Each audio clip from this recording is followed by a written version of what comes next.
Hey, what's going on, guys? Alex here with Ben, and today we're going to talk to you guys about our panfish stuff going on here around the area. And today, in general, we're going to talk about vertical fishing for yellow perch, white perch, crappie, anything that really you're going to be fishing throughout the area.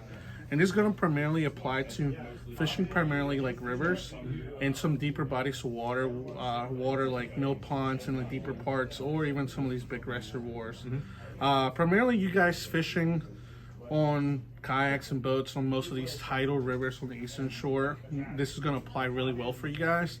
And the guys fishing off the big reservoirs like Liberty, Loch Raven, those guys fishing off the bridges there, since you're fishing pilots and you're fishing vertical.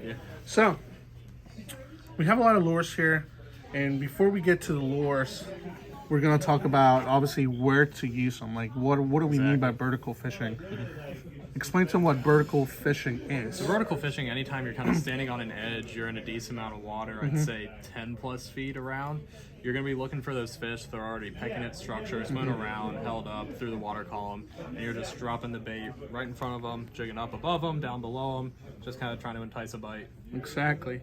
So a lot of these things here are going to be not necessarily heavy, but they're going to be things that you can rig up by themselves, or even make a tandem out of them.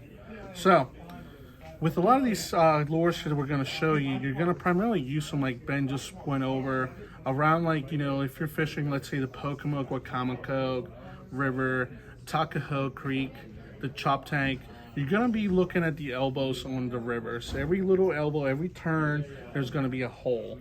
The deep water hole, like you said, primarily 10 plus foot of water, but sometimes it might be a little shallower. The only thing you're doing here is you're identifying the actual fish on your sonar, if you can, and then you can either drift on top of them or anchor up and be on top of them, and you're just dropping straight down. So some lures that we have here, one of those lures, I know you use this a lot. Oh yeah.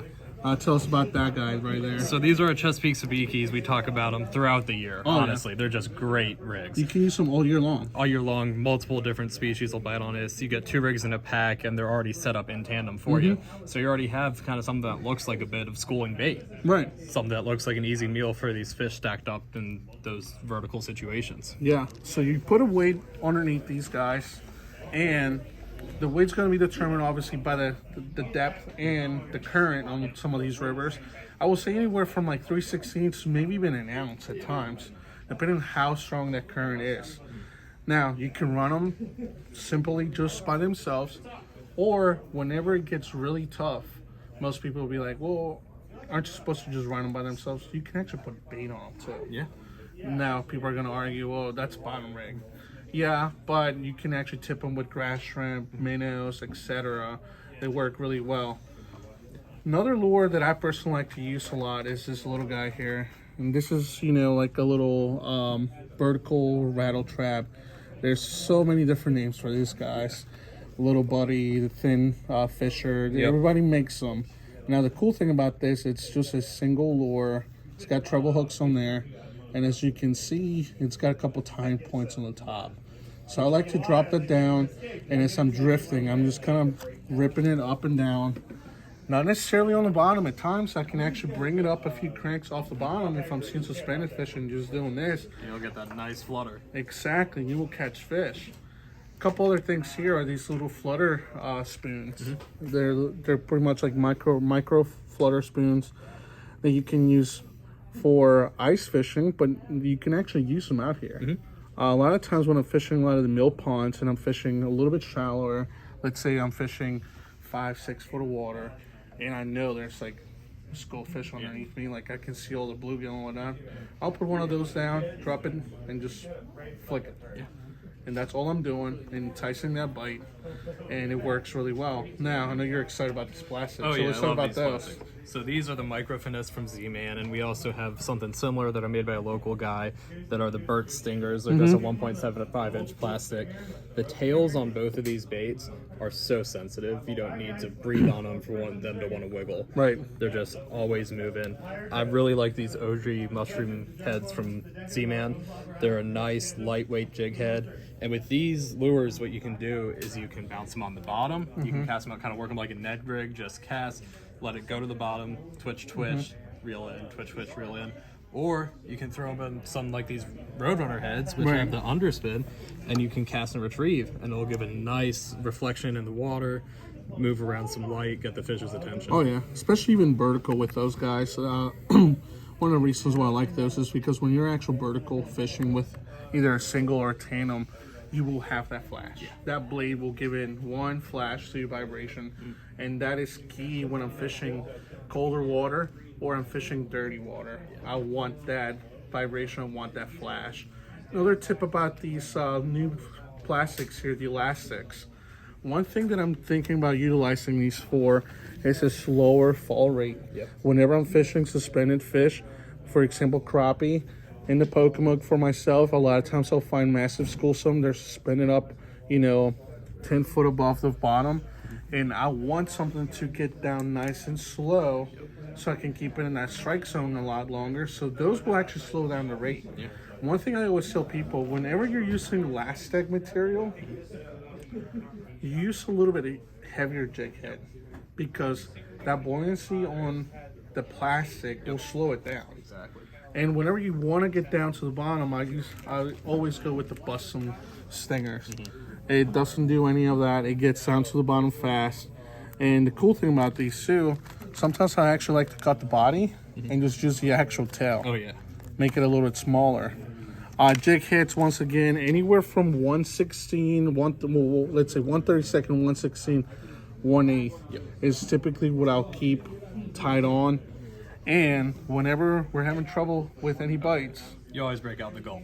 go. Nice scent, good attractant for the fish. It just gives one more factor of that scent that those fish Exactly. can key in on. I can tell you how underrated this is for anything around here. Oh, yeah. There's times when I pull it out and I'm automatically catching fish, and people are like, "Whoa, what are you using?" And it's gulp. It's one of those things. Whoever made this, is a millionaire, We have it for a reason. billionaire, whatever. But they work. And one little last. Oh yeah, the lure Old here. Faithful. Everyone's fished these growing up. A lot of people fish them regularly, or just the trout magnets. They come with a little bit lighter head, so I would Right. say unless you're getting your own jig heads to switch out the plastics with, they're really for some shallower water. Right. Work them slowly, bounce them off the bottom. They are a little more rigid in terms of the plastic, so you're not going to have as much action, which is why you want to bounce them on the bottom, make it look like a little dying bait fish or Right. something crawling around down there. Yeah. So a lot of stuff here, guys. Once again, most of this stuff can be used both either cast and retrieve or vertical fishing. And once again, this is kind of like the go-to stuff that I use this time of the year for most of these yellow perch that's about to happen. Yep. A lot of these rivers have a mix of panfish, so you can catch everything with the same lure. Yep. You don't have to, go back and forth. And remember, any of this stuff can be tipped with a minnow, except for this little guy here. I'm going to put a minnow on that. But yeah, live minnows, when worst comes to worst, I always have minnows with me. I mean, I know there's some guys out there that they're like specialists on just artificial, but when it gets tough, you can be, putting a minnow These on fish there. are eating naturally. Exactly. Now, a couple things for quickly for line tests and all that. When you're vertical and actually staying vertical, you can't go wrong with just having a little short rod. 5, 6 foot, ultralight or light action. Keep it right next to the boat. I personally like to use a lot of mono or fluorocarbon this time of the year, and the only reason why is this one thing. Whenever it's cold out there this time of the year, braid will soak in that water and it will freeze. So monofilament and all that, they won't take it as much, it won't absorb as much water or at all, so it won't freeze as much as braid. It will still freeze. And you want to stay in those lighter pound tests, 8 Correct. and under probably, so you want to feel the bite. There's times when I'm if I'm fishing the mill ponds and I'm specifically pan fishing and I'm doing a lot of the bluegills and stuff like that, I'll go 2 pound tests. Whenever I'm all around the area, I'll say between 6 and 8, like you said, permanently 6. And a lot of the 4 pound tests kind of stays in there too. But yeah, other than that, I think this is all we got for you guys this week. Hopefully this helps you guys out, and we'll see you next week.